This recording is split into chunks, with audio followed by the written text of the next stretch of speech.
Alright, welcome back everyone to Operation Barbarossa. This is the next turn for the British and the French. We are currently in July of 1939. So, let's get this started off with research. Okay, for the British, we once again have two roles. First one is going to be for advanced ASW. The second will be for long-range aircraft. Both need a 7 or higher, and if either one of them gets it, they will move to stage 3. That is for long-range aircraft, and we got that. And this one will be for advanced ASW, and we got that. Alright, so they both moved to stage 3. And now let's start this with the British turn. So for their purchases, as you can see, I'm buying 1 airborne, 2 Marines, 1 transport, and I am lend-leasing $3 to Russia. And that will spend all of their money for this turn. Now, for their movements, they've got a lot of movement this turn.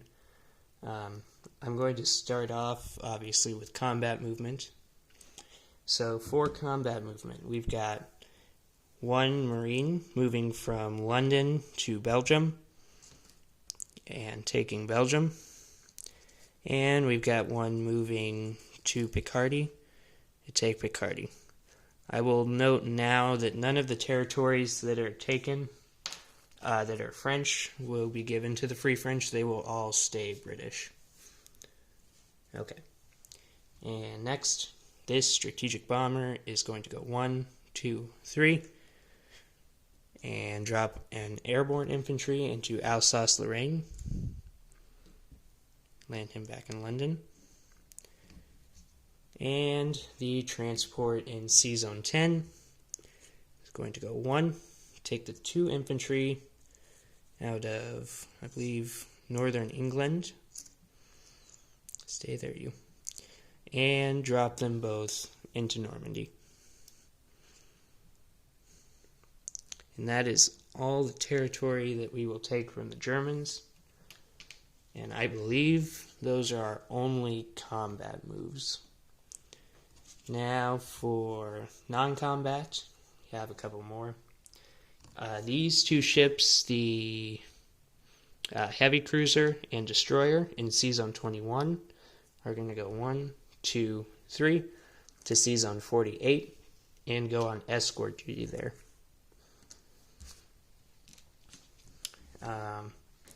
The entire fleet in C-Zone 10 is going to move up 1 to C-Zone 24, as well as the fighter that will land on the aircraft carrier. I will note now that the fighter, since it is on the aircraft carrier, will act as if it is on maritime patrol. Let that be noted for the German player. Okay, next, this bomber here, medium bomber, is going to go 1, 2, 3, 4, 5. That's not right. He can't make it down there.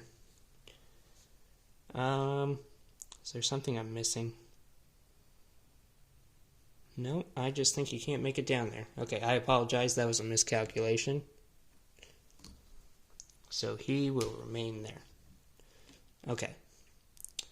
Now, real quick, I do have one small move for the Free French, which I'm going to go ahead and do while the camera is here. That is to put the 2 destroyers in C-Zone 79 onto escort duty in that same C-Zone. That will conclude the moves for the British, though. So I will go ahead and do placement for them. So once again, we have 2 Marines, an airborne, and a transport. The transport will go to C-Zone 24. The airborne and Marines will go to London.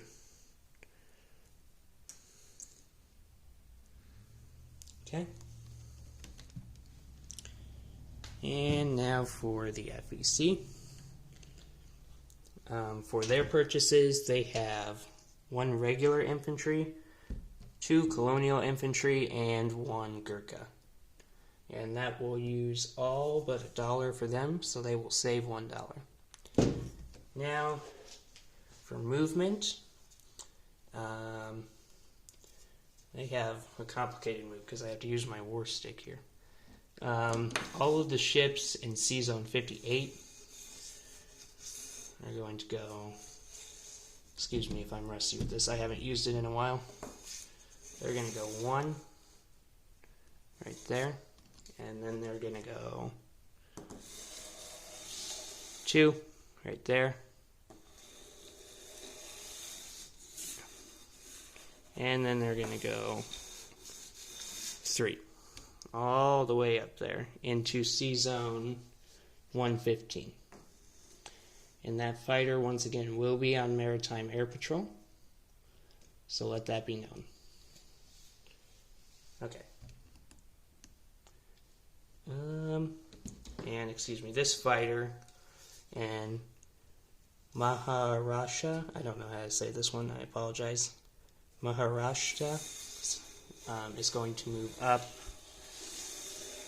to Southwest Africa.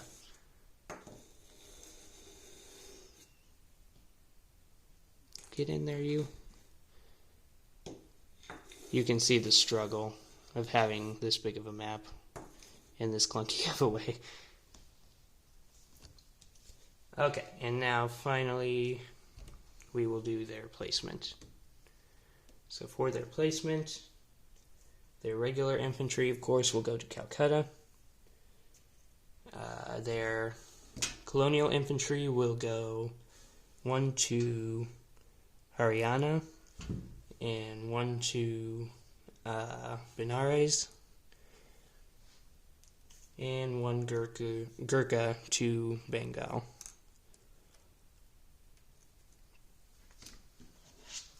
Okay, and finally for the Anzac, I have purchased 1 cavalry and 1 destroyer for them. I do want to point out that in the comments of my last video, I pointed out that they had $9 with their bonus. That was incorrect. I forgot to add the $1 that they saved. So they will have $10 this turn. I apologize for that. And now we've got to do this clunky move again, where we move these 2 ships out of C-Zone 58. All the way up here to C-Zone 115. And I will fix that up in a little bit. But that is the extent of the movement for Anzac. And I apologize, I missaw this. The cavalry that I purchased for Anzac is actually going to be lend-leased to China. So for their placement, this cavalry will go to Yunnan.